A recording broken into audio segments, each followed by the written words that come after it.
అని చెప్తారు. ఇప్పుడు చెయ్యండి క్షీరసాగర మథనం, వెంటనే హాలాహలం పుడుతుంది ముందు. ఎందుకని? మీరు ఇలా మందర పర్వతం దింపి శంకరుడు వెంటబడ్డాట అమ్మాయి వెంటంటే ఆ శంకరుడు వెంటబడ్డాడు పెద్ద మేము గొప్ప ఏమిటంటారు, హాలాహలం పుట్టేసింది. కాబట్టి వెంటనే ఎంతమంది చేస్తారో క్షీరసాగర మథనం అని. దీని మీద తొందరపడిపోయి చాలా పెద్దలం అన్న వాళ్ళు యజ్ఞయాగాది క్రతువులలో తప్పుడు మాటలు మాట్లాడగా నేను విన్నాను.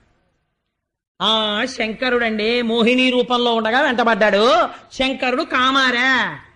నీకేం తెలుసని అంత తీర్పిచ్చావు? నువ్వు ఎప్పుడైనా చదివావా పోతన గారి భాగవతం పద్యాల్లో అలా ఎక్కడైనా ఉందా? అలా అయితే పార్వతీదేవి నీ మొహం ఏట్సా, నేను పక్కన ఉండగా ఆ పరుగులు ఏమిట్రా అని అడగద్దు, నీకు నమస్కారం అంటుందా? శ్రీమన్నారాయణుడు వచ్చి మహాప్రభో నిఖిల దేవోత్తమ నువ్వు గెలిచావయ్యా నా మాయా అంటాడా? ఏమిటి ఆ పద్యాలు ఏమిటి, నువ్వు చెప్పిన తీర్పు ఏమిటి అని అర్థం ఉందా? అది ఇందులో ఒక మహత్తరమైన రహస్యం ఉంది. అది పట్టుకోవాలంటే మీరు మందర పర్వతాన్ని దింపి